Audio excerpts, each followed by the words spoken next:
Suck less? You know?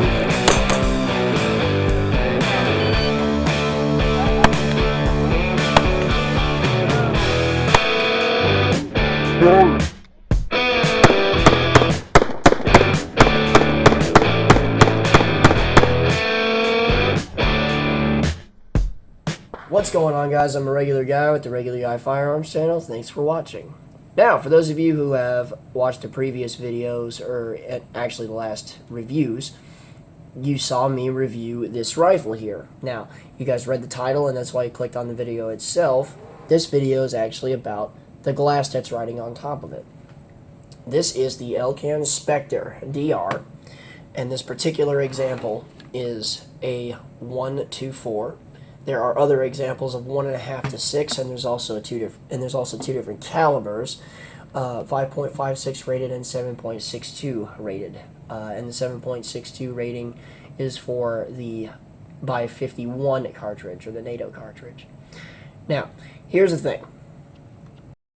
This optic was designed as a basically an evolved version, or the next step up from the M145. And that was the MGO, the machine gun optic that was issued to a lot of dudes in both the Canadian and American militaries, and it's found its place in other militaries as well. But with all that being said, this was primarily designed to be thrown onto light and medium machine guns. The 5.56 millimeter version being made for the M249, and the 7.62 version being made for Mag 58s or 240 Bravos as we know them in the States.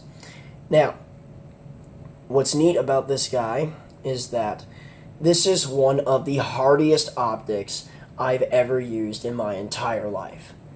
Okay, this is one of the only optics that sports any magnification at all or otherwise that can survive the feed tray cover of a belt-fed machine gun, period. I've seen aim points die, I've seen ACOGs die after a while on the light machine guns, and they just don't do well on the 7.62 240 Bravos or Mag 58s like at all. So aside of it being super tough, what does it feature? Well, as far as your adjustments are concerned for your windage and elevation, they're actually very robust and actually kind of difficult to adjust, especially when the optic is new. They also adjust in 0.5 minute of angle or half minute increments, which is essentially a ½ inch at 100. There is a ballistic drop compensator within the reticle here, and the measurements within it are rated for meters because it was rated for as a military optic over everything else. So be cognizant of that when you're zeroing the thing. But it will basically give you a BDC adjustment for whichever caliber that you're using, from 100 all the way to 1,000 yards. It's also an illuminated optic, to where you could essentially see it in the very center. I'm going to throw up a picture of the reticle itself so that you guys can see it here.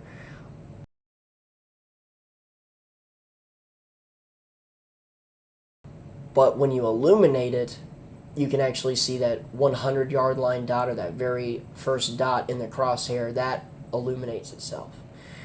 Now, this actually has a unique way of using its quote-unquote zoom, because for most variable power optics, you are adjusting a tube where you can physically see the optic itself zoom in or out on a target. This is slightly different because it uses a throw lever system that will go from 1 to 4. It's in 4 power now. Instead of twisting on the optic itself and watching it zoom in and out, what it actually does is that it rotates the entire lens. So you can actually see it rotating there. Now, be cognizant of this as well. As far as the ballistic drop compensator itself, the reticle is only accurate using 4 power. So if you have it dialed down, you're pretty much going to have to know what your hold is with that 100-yard line dot that you're using, and essentially use it as a red dot. Now, while all this stuff sounds really good, we don't have pros without cons. The first con is that the eye relief on this guy is very short, about the same as a TA-31 or a military issue ACOG. So if you're using a collapsible stock on a rifle, you're going to have to collapse it quite a bit, and you're going to have to shove this pretty far to the rear on the rifle itself. And if you're using a plate carrier or anything else, and this is for both mil or civilian dudes, you're going to have to collapse the stock even more. Usually, from what I've seen, it's all the way down.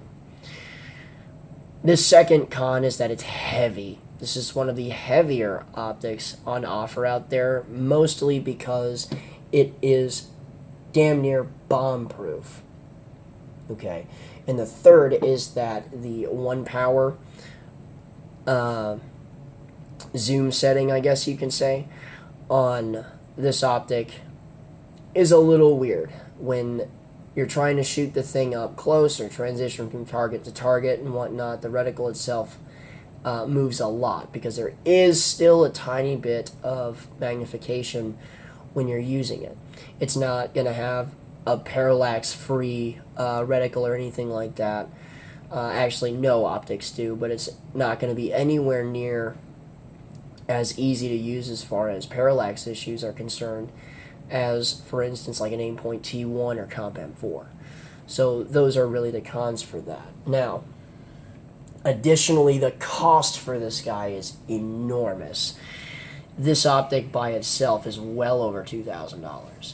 And I've seen the prices increase and decrease on them a little bit here and there over time, but they usually fall well within or just under $2,000.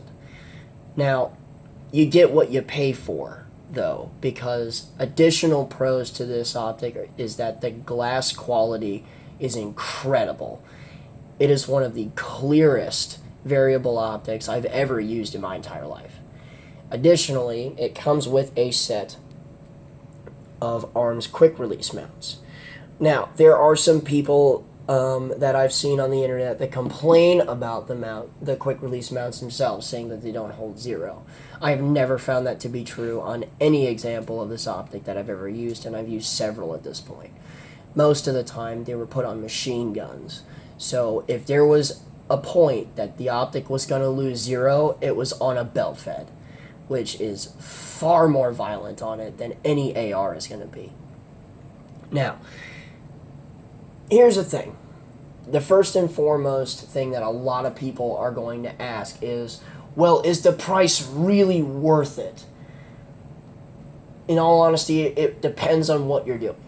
If all it is that you're doing is you're looking for a variable power optic that you can stick on an AR, and that is the only thing it's ever going to be used for, it's going to be used for civilian use or law enforcement use, and it's never going to do something like get smacked on a rifle or even a belt fed for a dude that wants his own personal one for his unit that may be going to Iraq or Afghanistan or something like that.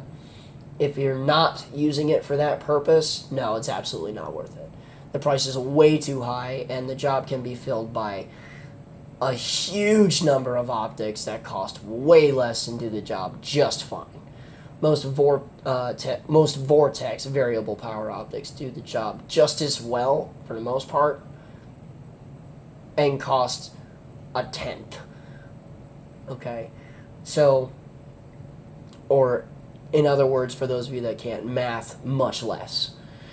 Now, however, if you want a superb quality piece of glass and price isn't an object to you, then yeah, I would highly recommend looking this up. There are not many reasons why this is worse than current offerings.